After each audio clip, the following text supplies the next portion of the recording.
So with the brand new Daredevil Born Again coming out next month, giving us yet another iteration of the Punisher on screen, I thought that I'd talk about perhaps the most essential and overlooked Punisher story of all time. But before we get into it, I do want to mention that I do have a Patreon up and running, so you don't have to, but if you want to, you can jump over and support me. It would be greatly appreciated, seeing as there's tons of people trying to report and destroy this channel. So without further ado, let's talk about the Punisher story that barely anybody will recommend to you. I'll get into the actual comic in a second, but first we have to address this massive problem in the world of comic books. I'm not saying that nobody out there gives you good recommendations for comics.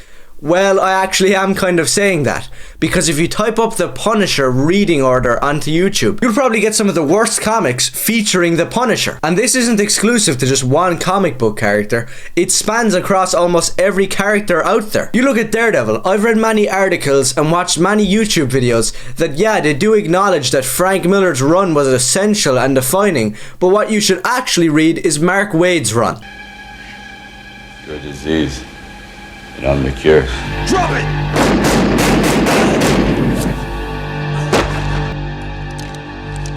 Now if you know anything about Mark Waid Daredevil, you know that that is retarded. The same with Green Arrow. People will recommend you some brand new comic that's based off of the crappy CW show, instead of recommending you the comics that define the character in the 80s. It's the same with Batman. Instead of recommending people The Long Halloween or Dark Victory or Year One, most of the time people will just say Scott Snyder's run is the best and you should definitely read it, when you should do the exact opposite, because anything Scott Snyder touches turns to absolute crap. I'm sure there's many other examples in the comic book world where people prop up a run or a certain comic when really it doesn't deserve that status. So if you know any more, let me know down below. The thing is with the Punisher, he actually doesn't have one run that is absolutely excellent from start to finish. It's kind of disappointing seeing the potential of how cool this character could have been. For example, I might get some flack for this, but the main run people recommend with the Punisher is Punisher Max by Garth Ennis. And I'm sorry to ruin your day, but Garth Ennis didn't understand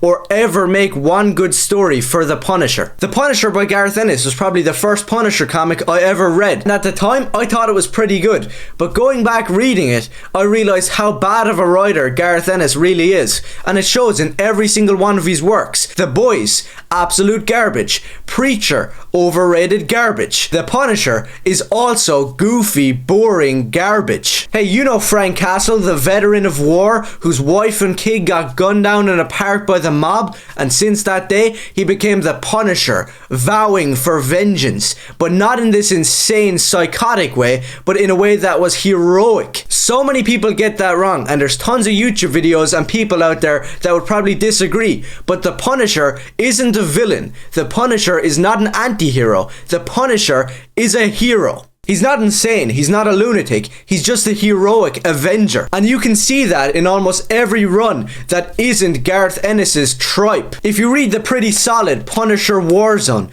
you can see that there is moments of greatness in there, of the Punisher being an absolute badass, dual-wielding machine guns, wearing a trench coat, being the literal embodiment of death. But the run soon trails off into a storyline that kinda loses itself. And it's the same with the sometimes excellent Punisher War Journal, where sometimes the comic can be an absolute 10 out of 10 and other times it's just mediocre. And it's the same with Mike Barnes' Punisher. Certain stuff in there is amazing, but most of the time it's not perfect. I lost hope for the character of the Punisher after reading many of these runs that just kind of disappointed me. I found that other comics out there actually did what the Punisher did, but better. That was until I discovered the graphic novel The Punisher: Return to Big Nothing. From first glance this probably doesn't look like much, but Return to Big Nothing is probably the most defining story for the character. The same creative team that worked on the lackluster Punisher Circle of Blood, Stephen Grant and the legendary Mike Zeck, bring us this underrated gem. This graphic novel was originally published in 1989 under the Epic line, and it might be because of that reason that this story really shines, because they're not held back by the restraints of a normal Marvel run. This story is basically R-rated with its violent nature and dark themes, once again making it better than your regular Punisher story that is held back by Marvel. I won't get into this comic too much because I do believe if you're a fan of the character,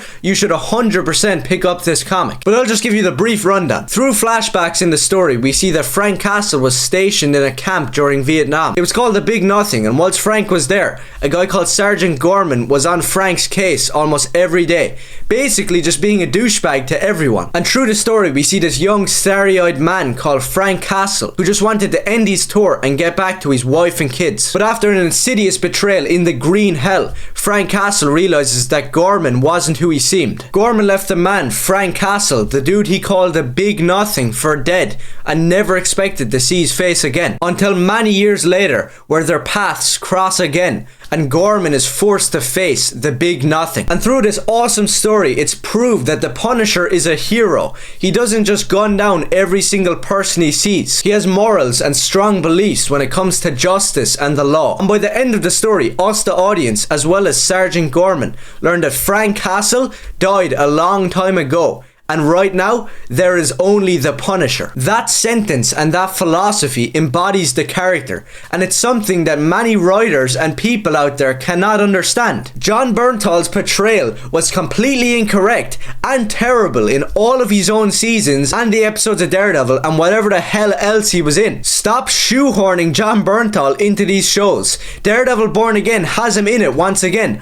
I don't care. It's not the Punisher. He may have the skull vest and he may be shooting guns and screaming, but that is not what the Punisher is. Jon Bernthal played the Punisher like a disabled guy who was mentally slow. He's twitching to pull the trigger at something. He's this psycho who just doesn't know right from wrong. And can we mention that he doesn't look like the character, not one bit. The best portrayal of the Punisher on screen was Tom Jane's iteration, no matter what people tell you. It wasn't the crappy Slipknot-infused Punisher Warzone. And although the 80s movie is absolutely awesome, it still wasn't exactly the Punisher. Tom Jane's version got everything right. He can gun down an army of scumbags, but still have morals. He doesn't just kill every single person out there. Jon Bernthal never played the Punisher right, and people hailed him as the best part of Daredevil and this great character. The dude is just a psycho who isn't anywhere near the Punisher. I will probably be reviewing Daredevil Born Again, seeing as I'm a massive fan of both of these characters. From the looks of it, it seems like they're getting a lot of things wrong. And to be honest, I'm kind of sick of looking at Jon Bernthal, some Ashkenazi dude who isn't the Punisher, running around like a retard. So if you want the real Punisher, who is a heroic angel of death,